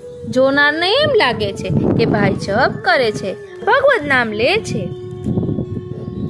ભગવાન નામ લેવાય છે, પણ એ ભગવાન નામ હૃદયમાં રહેતું નથી. કૂવામાંથી પ્રાચીન સમયમાં કોષ દ્વારા પાણી નીકળતું. ભગવાન નામરૂપી અલૌકિક જળ આપણા કૂવામાંથી, મુખરૂપી કુંભમાંથી નીકળે છે ખરું, પણ તે હૃદયમાં ઠલવાતું નથી. કારણ કે પેલો કોષ નીચેથી ચીરાયેલો છે, બધું જળ ચાલ્યું જાય છે અને ધરતી સૂકી રહી જાય છે. લૌકિક પ્રસંગ લઈને આ વાત સમજીએ. એક વૈષ્ણવ પરિવારમાં એક નાના દીકરાએ તેના પિતા પાસે હઠ લીધી, પપ્પા, મને એક સુંદર મજાનો જીવતો જાગતો પોપટ લાવી દો. પિતાએ બહુ સમજાવ્યો, પણ દીકરો માન્યો નહીં. છેવટે પિતાએ એક સરસ મજાનો પોપટ લાવી આપ્યો. સુંદર પાંજરું હતું. પિતાએ કહ્યું, બેટા, આ પોપટ બહુ જ ચતુર છે, તેને બિલાડી ન ખાઈ જાય એટલા માટે તું તેને શીખવી દે કે બિલાડી આવે એટલે ઉડી જવું. આટલું બોલતા શીખવી દે. દીકરાએ વારંવાર બોલીને પોપટને બોલતા શીખવી દીધું, બિલાડી આવે એટલે ઉડી જવું, બિલાડી આવે એટલે ઉડી જવું. પોપટ રાત દિવસ બોલે છે કે બિલાડી આવે એટલે ઉડી જવું. એક દિવસ પાંજરું ખુલ્લું રહી ગયું અને બિલાડી ભાઈ આવ્યા. પોપટ બોલ્યો, બિલાડી આવે એટલે ઉડી જવું. બિલાડીએ પાંજરામાં મોં નાખ્યું. પોપટ બોલ્યો, બિલાડી આવે એટલે ઉડી જવું. બિલાડી પોપટને ખાઈ ગઈ. ત્યારે પોપટ છેલ્લે બોલ્યો, બિલાડી આવે એટલે ઉડી જવું. આપણો જપ આવો છે, બિલાડી આવે એટલે ઉડી જવું. આપણે બોલીએ છીએ, પણ શું બોલીએ છીએ તેની સમજ નથી, તેના અર્થનું અનુસંધાન નથી. માટે શ્રી આચાર્ય ચરણે આજ્ઞા કરી કે આવો જપ તે મર્યાદા છે, જેમાં વાણી પવિત્ર થાય છે, જેમાં આપણો એટલો સમય જાય છે, પરંતુ એનાથી વિશેષ જે ભગવત સ્વરૂપના અલૌકિક આનંદનો અનુભવ થવો જોઈએ એ થતો નથી. માટે ગોવિંદ સ્વામીએ કહ્યું કે જો હૃદયમાં સ્નેહ નથી તો સુવા લો, એટલે કે પોપટની જેમ રસના કહાજુ નચાઈએ. આ જીભને નચાવ્યાનો શો અર્થ છે? પ્રેમ વિનાનું ગાણું અને ઘી વિનાનું ખાણું એ બંને નકામા. યમનાષ્ટકના એકવાર 108 પાઠ કરવાનો પ્રસંગ હતો. 50 પાઠ થયા હશે. પછી પાઠ કરનારા પૈકી કેટલાય ઈશારાથી જે ભાઈ ગણતરી કરતા હતા તેમને પૂછતા કે કેટલે આવ્યું. જ્યારે સૌએ સંખ્યા પહોંચી ત્યારે કેટલાકના મોં ઉપર એમ જણાયું કે ચાલો હવે હમણાં પૂરું થશે. પેલા ભાઈએ છેલ્લે કાંગડી બતાવી ત્યારે ઝડપ વધી અને છેલ્લે શ્રી યમુનાજીની જય બોલાવી ત્યારે સૌના મોં ઉપર એવો ભાવ હતો કે હાશ છૂટ્યા. શ્રી મહાપ્રભુજીએ સ્મરણ કરવાની રીત બતાવી કે હંમેશા સ્મરણ કરો. મુદ્દા એટલે આનંદપૂર્વક સ્મરણ કરવું. જો એ સ્મરણમાંથી આનંદ ચાલ્યો જાય તો પછી તે સ્મરણ અલૌકિક ફળ આપનારું રહેતું નથી, તે કેવળ જીભને પવિત્ર કરનારું જ રહે છે. માટે આનંદપૂર્વક સ્મરણ કરવાની ટેવ પાડવી. એકાદ બે ઠેકાણે એવું પણ જોવા મળ્યું કે વૈષ્ણવો એમ કહે કે આજે પાઠમાં જવું પડશે શ્રીનાથજી, કારણ કે વેવિશાળ છે એટલે ન જઈએ તો તેમને ખોટું લાગે. યમુનાજીને ખોટું લાગે તેનો વાંધો નહીં, પરંતુ વેવાણને ખોટું લાગવું જોઈએ નહીં. આવા બધા પ્રકારે જે સ્મરણ કરીએ છીએ ને તેને શ્રી મહાપ્રભુજીએ મર્યાદા સ્મરણ કહ્યું છે. જપે મર્યાદા, મર્યાદાથી આપણે જપ કર્યો છે. સ્મરણનો પુષ્ટિ પ્રકાર કયો? સ્મરણનો પુષ્ટિ પ્રકાર કયો? ધ્યાને પુષ્ટિ એક લૌકિક ઉદાહરણથી સમજીએ. 50 વર્ષ પહેલાની વાત છે. એક વૈષ્ણવ પરિવારમાં વિધવા માતાનો એકનો એક દીકરો મુંબઈની કોલેજમાં અભ્યાસ કરે. નાનપણમાં સગપણ થયેલું. સાસરિયાએ લગ્નની ઉતાવળ કરી. ચાલુ અભ્યાસે વચમાં વેકેશનમાં લગ્ન લેવાયું. દીકરી પણ થોડુંક અંગ્રેજી ભણેલી, સુશીલ, સંસ્કારી. લગ્ન થયા. લગ્ન પછી એ નવોઢા સાસરે આવી. નવ દંપતીનો થોડો પ્રારંભિક સહવાસ છે. પરસ્પરને સમજવા માટેનો પ્રયત્ન કરે છે. પતિ પોતાની મુંબઈની મુશ્કેલીઓ પોતાની પત્નીને કહે છે. હોસ્ટેલમાં કેમ રહેવું પડે, કેવી તકલીફ પડે, શું દુઃખ પડે. કોલેજ ખુલતા તેને પાછા જવાનું થયું. વહુ હજુ સાસરે છે. હવેલીની બાજુમાં રસ્તા પરનું તેમનું ઘર છે. એક દિવસ સવારે સાસુમાએ વહુને કહ્યું, વહુ બેટા, જરા ચોખા વીણી કાઢો ને, હું મંગળાના દર્શન કરીને આવું છું. ઓટલે આવીને બહુ ચોખા વીણવા બેઠી છે. રસ્તા પર અવર જવર ઘણી છે. વાહનોનો કોલાહલ છે. ચારે બાજુ રેડિયાનો અવાજ પણ છે. એ બધાની વચ્ચે હાથમાં ચોખાની થાળી લઈને બેઠેલી વહુ ચોખામાં આંગળી ફેરવતી જાય છે. પણ મન, આંખો, હાથ ચોખા વીણવામાં લાગ્યા નથી. તેને યાદ આવે છે તેનો પતિ. તે અત્યારે ઉઠ્યા હશે. તેમણે કોણ ચા બનાવીને પીવડાવશે? તેમને ત્યાં કેટલી તકલીફ પડતી હશે? તેમને કોણ કપડાં ધોઈ આપતું હશે? તેમને હોસ્ટેલનું કેવું ગંદુ ખાવું પડતું હશે? પતિના સ્મરણમાં તે એવી ખોવાઈ ગઈ છે કે ચોખા વીણવાનું યાદ આવતું નથી. આજુબાજુ કોણ આવે જાય છે તેનું તેને ભાન રહેતું નથી. આજુબાજુ કેટલો કોલાહલ છે તેની તેને કંઈ ગતાગમ નથી. એની આંગળી ચોખાની થાળીમાં ફર્યા કરે છે. પતિનું નામ છે અશોક. આંગળીથી થાળીની અંદર અનાયાસે વગર વિચારે સ્વતઃ અંગ્રેજીમાં અશોકનો સ્પેલિંગ લખ્યા કરે છે અને ભૂસ્યા કરે છે. મન અશોકમાં ડૂબી ગયું અને અશોકમય બની ગયું છે. ત્યાં સાસુમાં મંગળાના દર્શન કરીને પાછા આવ્યા. કેટલો સમય ગયો તેનું પણ વહુને ભાન નથી. સાસુમાં 5 મિનિટથી આવીને વહુની આ ચેષ્ટા જોતા ઊભા છે. તેની પણ તેને ખબર નથી. છેવટે સાસુમાં પૂછે છે, બેટા, ચોખા વીણાઈ ગયા? વહુ ઝબકીને જાગી. તેના ધ્યાનનો ભંગ થયો. એકદમ ચોખા 2 હાથથી ભેગા કરીને કહે, હા બા, વીણાઈ ગયા. જમાનો જોયેલો સાસુમાં મનમાં હસ્યા. થાળી લઈને અંદર ચાલ્યા ગયા. આવું ધ્યાન પેલી યુવાન દીકરીનું તેના પતિમાં હતું. દૂર દૂર રહેલા તેના પતિમાં તેનું મન ખોવાઈ ગયું હતું. ભર રસ્તામાં બેઠેલી એ નારીને તેના પતિ સિવાય કોઈના શબ્દનો અવાજ પણ સંભળાતો ન હતો. તેનું નામ ધ્યાન. ચિત્તની આવી અવસ્થા જ્યારે પ્રભુ માટે આપણી થાય ને ત્યારે ધ્યાને પુષ્ટિ. એવું ધ્યાન આપણા ભગવદીઓમાં જો કોઈને ભગવત કૃપાથી સિદ્ધ થયું હોય તો તે રાજા આશકરણજીને. શ્રીનાથજી, યુદ્ધનો સમય છે. આશકરણજીનું લશ્કર નદીના એક કિનારે પડાવ નાખીને પડ્યું છે. સામે કિનારે દુશ્મન રાજાનું લશ્કર પડ્યું છે. રાજા ચડી આવ્યો છે આશકરણજીના ગઢનો કોળિયો કરી જવા માટે. સવારે નદીમાં સ્નાન કરી એકાંતમાં એક વૃક્ષની છાયા નીચે બેસીને આશકરણજી પોતાના સેવ્ય શ્રી મોહન નાગરની માનસી સેવા કરી રહ્યા છે.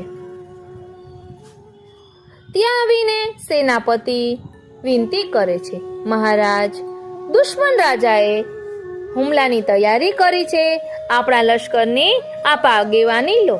આશકરણજી યુદ્ધનો વેશ સજે છે, બખ્તર ચડાવે છે, મસ્તક પર શીરટોપ ધરે છે, શસ્ત્રો સાજે છે. પોતાના પાણીદાર અશ્વ ઉપર ઠેકડો મારીને ચડી જાય છે. આ સર્વ ક્રિયા કરતા કરતા પણ આશકરણજીનું મન એમના સેવ્ય શ્રી મોહનનાગરમાં લાગેલું છે. આજુબાજુ કોણ છે, શું થઈ રહ્યું છે એનું કંઈ ભાન નથી. એમનો ઘોડો સ્વતઃ લશ્કરમાંથી માર્ગ કરતો કરતો મોખરે જઈને ઊભો છે. ચારે બાજુએ યુદ્ધના હોકારા પડકારા થઈ રહ્યા છે. યુદ્ધનો પ્રારંભ થાય છે. મારો કાપો ની ચીસો પડી રહી છે. સૌ પોતાનો ઈષ્ટદેવનું સ્મરણ કરીને કિકિયારીઓ પાડી રહ્યા છે. તલવારો વિંજાય છે, ભાલાઓ ઝીંકાય છે, તીર છૂટે છે. કેટલાયના માથા કપાય છે, હાથ પગ કપાય છે. મૃત્યુની કારમી ચીસોથી આખું મેદાન કંપી ઉઠ્યું છે. લોહીના લાલ રંગ સિવાય બીજો કોઈ રંગ નથી. મૃત્યુની કારમી ચીસ સિવાય બીજો કોઈ અવાજ નથી. મારવાની ક્રૂરતા અને દુશ્મનનો બદલો લેવાની વેરની ભાવનાની આગ સિવાય હૃદયમાં બીજી કોઈ વાત નથી. એવા એ ભયંકર વાતાવરણમાં નિશ્ચલ ભાવે પોતાના ઘોડા ઉપર બેસીને આશકરણજી પોતાના શ્રી મોહનનાગર માટે એક પછી એક સામગ્રીઓ સિદ્ધ કરતા જાય છે. સામગ્રીઓ સિદ્ધ કરી રાજભોગ ધરવા માટે એક એક સામગ્રીની સજાવટ થઈ રહી છે. છેલ્લો કઢીનો ડબરો લઈને આશ્કરણજી માનસીમાં ભોગ ધરવા જઈ રહ્યા છે. ત્યાં તો દુશ્મનોનો રાજા આશ્કરણજીને શોધતો શોધતો લશ્કરમાંથી જગ્યા કરતો કરતો પોતાના હાથીને આશ્કરણજીના ઘોડાની સામે લાવીને ખડો કરી દે છે. મૂછમાં હસે છે, આંખોમાં ક્રોધની જ્વાળાઓ છે. ઠીક આજે આ ભગતડો લાગમાં આવ્યો છે. તેની મીચેલી આંખો છે ક્યાંક ડૂબી ગયો હશે. મારો એક ભાલો ચીકાશે અને એના હૃદયને ફાડીને બે ટુકડા કરી નાખશે. શ્રીનાથજી દુશ્મનનો રાજા ગોઠણ ભેર ઊભો થઈ જાય છે. હાથીની અંબાડીમાં ઊભો થયેલો એ રાજા પોતાનો બધું જોર અજમાવી વજનદાર ભાલો આશ્કરણજીની છાતીને નિશાન બનાવીને ઝીંકે છે. પણ જેને માથે શ્રી મોહન નાગર બિરાજે એનો વાળ કોણ વાકો કરે? આશ્કરણજીનો ઘોડો 4 પગે કૂદ્યો. ભાલો છાતીનું નિશાન ચૂકી ગયો. ઘોડાના જમણા કાનને લસરકો લઈને ભાલો ચાલ્યો ગયો. પણ કૂદતા ઘોડા સાથે આશ્કરણજીના હાથનો કઢીનો ડબરો છલકાઈ ગયો. ધ્યાન ભંગ થઈ ગયું. વસ્ત્રો કઢીથી રંગાઈ ગયા. જ્યાં લોહીના લાલ રંગ સિવાય બીજો કોઈ રંગ ન હતો ત્યાં કઢીનો પીત રંગ દ્રષ્ટિગોચર થયો. બાજુમાં રહેલા સેનાપતિજી વિચારે છે, આ શું? અહીં કઢી ક્યાંથી? આશ્કરણજી અલૌકિક ભાવનાને છુપાવીને કહે છે, સેનાપતિજી મને કઢી બહુ ભાવે છે. હું છુપી રીતે સાથે લઈને આવ્યો હતો. ઘોડો કૂદ્યો ને એટલે ઢોળાઈ ગઈ અને પછી સામા રાજાના દાંત ખાટા કરી દે એવું યુદ્ધ કર્યું. જો રાજા યુદ્ધના મેદાનમાં આવા નિશ્ચલ ભાવે પ્રભુની માનસી સેવામાં, એના સ્મરણમાં, એના રમણમાં એકાગ્ર થઈ શકતા હોય તો આના કરતા દુનિયામાં કોઈ વિષમ પરિસ્થિતિ આવડા માટે હોઈ શકે ખરી? સ્મરણની કેટલી ઉત્કટતા હશે, સ્મરણની કેટલી એકાગ્રતા હશે, માનસી સેવાની કેટલી ફલાત્મક ભાવ સ્થિતિ હશે. આ પ્રસંગનું જ્યારે સ્મરણ કરું છું ત્યારે રોમ રોમ પ્રફુલ્લિત બનીને એ મહાનુભાવોના ચરણોમાં મારું મસ્તક સદાયને માટે ઝૂકી જાય છે. આશ્કરણજી પાસેથી વૈષ્ણવી જીવન જીવવાની, દુનિયાવી સંઘર્ષોને સામી છાતીએ ખેલતા ખેલતા હૃદયની ભગવત સ્મરણ અને સેવા કરવાની આ રીત અને પ્રીત શીખવાની છે.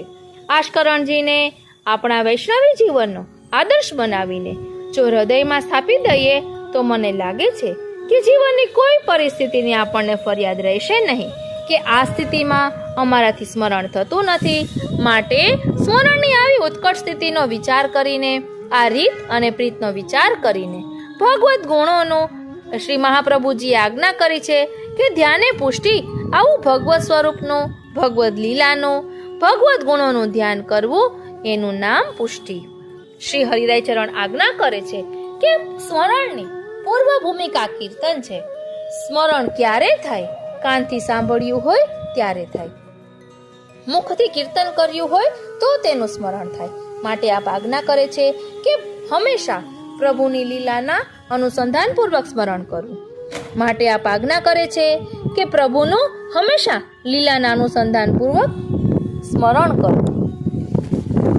શ્રી હરિરાય ચરણે આપણે માટે લીલાનું સ્મરણ થઈ શકે તે માટે કૃપા કરી આપણને ખૂબ સુંદર પદો આપ્યા, નિત્ય લીલા આપી. પ્રાત સમય ઉઠી કે બ્રજ બાલા, ગાવતી મંગલ ગીત રસાલા. પ્રાત સમય ઉઠી કે બ્રજ બાલા. બીજું કંઈ ન બને તો રોજા નિત્ય લીલાનું ગાન કરું. એનાથી મંગળાથી શયન પર્યંતની પ્રભુની નિત્ય લીલાનું ક્રમબદ્ધ રીતે સ્મરણ થશે. સ્મરણના અનેક પ્રકારો પ્રાચીન ભગવદીઓએ બતાવ્યા છે. પ્રાચીન ભગવદીઓ એવી પણ આજ્ઞા કરે છે કે રોજ સાંજે શ્રી ગોવર્ધન વાસે સાવરે લાલ તુમા બિન રયો ન જાય. વ્રજ રાજ લડે તે લાડીલો લાલ તુમા બિન રયો ન જાય. એ પદનું ભાવપૂર્વક કીર્તન અને સ્મરણ કરવામાં આવે તો એ લીલાનો જરૂર અનુભવ થશે. વ્રજ મેરે મન બાઈ એસી, વ્રજ મેરે મન બાઈ એ વ્રજયાત્રાના પદનું જો સ્મરણ કરવામાં આવે તો વ્રજયાત્રાનું પ્રત્યક્ષ અલૌકિક ફળ પ્રાપ્ત થશે. આમ આ બધા કીર્તનો દ્વારા આ સર્વ લીલાઓ આપણા હૃદયની અંદર સુદૃઢ રીતે શ્રી મહાપ્રભુજીની કૃપાથી સદાયને માટે પ્રસ્થાપિત થાય છે. એ લીલાઓમાં બિરાજતું એ ભાવાત્મક અને ફલાત્મક સ્વરૂપ પોતાના સ્વરૂપાનંદનો આપણને અનુભવ પણ કરાવે છે. કિશોરીબાઈનો પ્રસંગ આપણે જાણીએ છીએ કે કેટલી દુઃખદ પરિસ્થિતિમાં એમણે શ્રી યમુનાજીનું સતત સ્મરણ કર્યું. શ્રી ગુસાઈજીના એક સેવક હતા. કામવનમાં કૃષ્ણકુંડ ઉપરના શ્રી મહાપ્રભુજીના બેઠકજીમાં બેસીને 6 માસ સુધી તેમણે શ્રી સર્વોત્તમ સ્તોત્રનો ખૂબ ઉત્કટતા અને વિરહપૂર્વક પાઠ કર્યો. તેમને શ્રી મહાપ્રભુજીએ કૃપા કરીને દર્શન આપ્યા. આમ લૌકિકનું રમણ જો છૂટે તો અલૌકિક સ્મરણ થાય, અને અલૌકિકનું સ્મરણ થાય તો મનના વિષય વિકારનું મરણ થાય. માટે શરૂઆતમાં પ્રયત્નપૂર્વક નિયમપૂર્વક પણ સ્મરણ કરવાની ટેવ પાડવાની જરૂર છે. નાનું બાળક વિદ્યાભ્યાસ કરવા માંડે છે ત્યારે એને ઝટ એકડો આવડી જતો નથી. એકડો શીખવો બહુ અઘરો છે. એ બાળકને એકવાર એકડો આવડી ગયો તો પછી બાકીના અંક એને માટે બહુ સરળ બની જાય છે. સૌ માતાઓનો અને બહેનોનો અનુભવ છે. તમે રોટલી વણવા બેઠા હો ત્યારે પહેલા દિવસે સરસ મજાની ગોળમટો રોટલી બનાવતા નહોતી આવડતી. ક્યાંક તમારી બાના હાથનું વેલણ એ પોચા ઉપર પડ્યું હશે. આજે કેવી સરસ મજાની ગોળમટો રોટલી વણાય છે. એ વણાતી જોઈએ ત્યારે અમારા જીવાને એમ થાય કે વગર કંપાસે એક સરખું ગોળ વર્તુળ કેવી રીતે તૈયાર થાય. તમને પૂછવામાં આવે તો તમે કહો કે એમાં શું, એ તો લુવો લઈને ઓરસિયા પર મૂકીને વેલણ ફેરવીએ એટલે થઈ જાય. કારણ કે એની પાછળની વર્ષોની સાધના છે. એમ ભગવત કૃપાથી સ્મરણ સિદ્ધ થાય એ એક વાત છે, પરંતુ એ સ્મરણ માટે જીવે પણ પ્રયત્ન કરવાનો હોય છે, સાધના કરવાની હોય છે. એને માટે ધીરજની જરૂર પડે છે. એક વૈષ્ણવનો અનુભવ છે. એક દિવસ ભગવદ વાર્તા સાંભળીને બીજા દિવસે જપ કરવાનો પ્રારંભ કર્યો. સાંજે ભગવદ વાર્તામાં આવ્યા એટલે ફરિયાદ કરી. હું જપ કરવા બેસી ગયો. બરાબર નાહીને બ્રાહ્મ મુહૂર્તમાં બેઠો. ઘરમાં બધાને બૂમ પાડીને કહી દીધું કે કોઈએ અવાજ નહીં કરવો, સંપૂર્ણ શાંતિ રહેવી જોઈએ. બહારથી સંપૂર્ણ શાંતિ રહી. જપ કરવા બેઠો પણ મન ચોટ્યું નહીં. મેં હસતા હસતા કહ્યું કે હજુ આજે શરૂઆત કરી છે. આટલું જલ્દી જો મન ચોટી જાય તો એને ભગવત કૃપા માનવી. કરોડિયાને યાદ રાખીને પ્રયત્ન ચાલુ રાખવો. ઝાડ બનાવવા એ કેટલો પ્રયત્ન કરે છે. ઝાડ ન બને, નીચે પછડાય તો પણ ઝાડ બને ત્યારે જ જંપે. એમ આપણે પણ સ્મરણ માટે સતત સભાન રીતે પ્રયત્ન ચાલુ રાખીએ. મન પ્રભુમાં જોડવાનો આગ્રહ રાખ્યા કરીએ. આઘું પાછું થતું મન વળી ઠેકાણે લાવી દઈએ તો શ્રી મહાપ્રભુજીની કૃપાથી ધીમે ધીમે તે મનને પણ સ્મરણનું રમણ સહજ બની જશે. વાલા વૈષ્ણવો, જિંદગીમાં જે કામ કર્યું જ નહીં હોય તેનું સ્મરણ ક્યાંથી થશે? માટે સેવા જ નહીં કરી હોય તો તેનું સ્મરણ ક્યાંથી થવાનું? માટે સેવા કરીએ. સ્મરણ કરતા કરતા સેવાનો જે અલૌકિક અનુભવ થાય તેનું ચિંતન કરતા જઈએ. ભગવદીઓને સ્મરણ દરમિયાન સેવાના ધ્યાન કરવાના અનેક માર્ગો બતાવ્યા છે. અર્થના અનુસંધાનપૂર્વક સ્મરણ કરવું.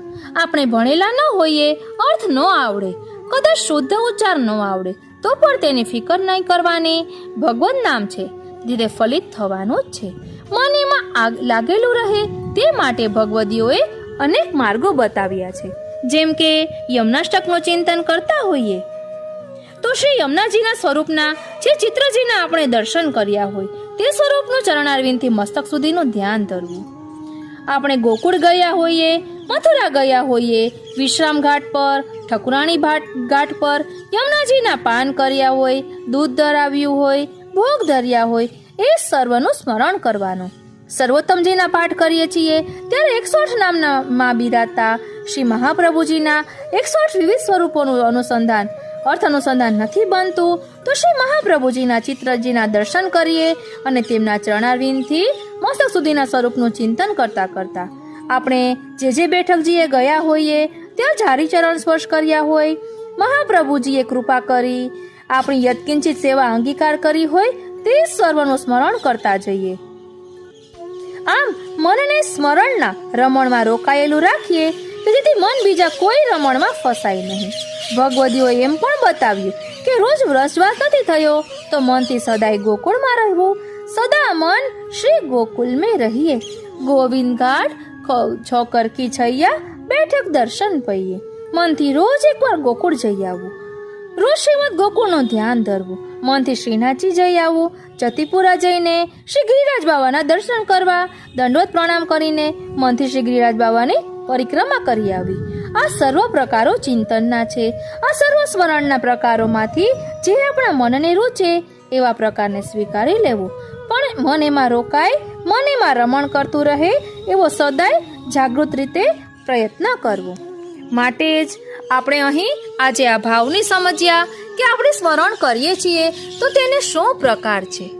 આપણે સૌથી પહેલાં પ્લે હાઉસમાં હોઈએ, પછી ધીમે ધીમે આગળ ભણવામાં વધીએ છીએ, તો આમાં પણ આપણે સ્ટેપ બાય સ્ટેપ આગળ વધવાનો પ્રયાસ કરી શકીએ. એ હેતુથી અત્યારે લીધું છે. અને એ પણ આપણે આત્મચિંતન કરવાનું કે આપણે ક્યાં છીએ, મર્યાદા સ્મરણમાં છીએ કે પુષ્ટિ સ્મરણમાં છીએ. જે કંઈ કરીએ કેન્દ્રમાં શ્રીનાથજીને રાખીને કરીએ. કરે કરાવે શ્રીનાથજી, કિયો સબ ગોપાલ હી કો હોય, હરે કરે સો ભલી. આજે સવારે મને એક વિચાર આવ્યો હતો, તે આપની સાથે શેર કરું. આપણે સવારે ઉઠીને ફળિયું વાળતા હોઈએ અથવા આંગણું વાળતા હોઈએ તો એવો વિચાર કરવાનો કે ગઈકાલે આપણે કોઈના દોષ જોયા હોય અથવા તો કોઈ પ્રત્યે કંઈ અભાવ આવ્યો હોય તો આપણે ફળિયું સાફ કરીએ. તે કરતાં કરતાં આ બધા મનના મેલને પણ દૂર કરી દેવા અને દિવસની શરૂઆત સુંદર રીતે કરવી. આ મારા મનમાં જે ભાવ આવ્યો હતો એ મેં લખ્યું છે. અત્યારે હવે એ જ વાક્ય રચના નથી બની, પરંતુ ક્યારેક આપણે આખા દિવસનું ઘર કાર્ય જે કરતા હોઈએ તો તે કઈ રીતે ચિંતન કરી શકાય અને મનને શુદ્ધ અને પવિત્ર બનાવી શકાય તે પણ ક્યારેક આપણે પ્રભુ કૃપાથી લઈશું. આજનો આ સત્સંગ શ્રીનાથજી, શ્રી યમુનાજી અને શ્રી મહાપ્રભુજીના ચરણારવિંદમાં સમર્પિત કરું છું અને શ્રી મહાપ્રભુજીના ચરણારવિંદમાં એ જ વિનંતી ધરું છું કે અમે કેન્દ્રમાં શ્રીનાથજીને રાખીને સ્મરણ ચિંતન સેવા કરીએ એવી આપ અમારા ઉપર કૃપા વરસાવતા રહો. જય શ્રી કૃષ્ણ.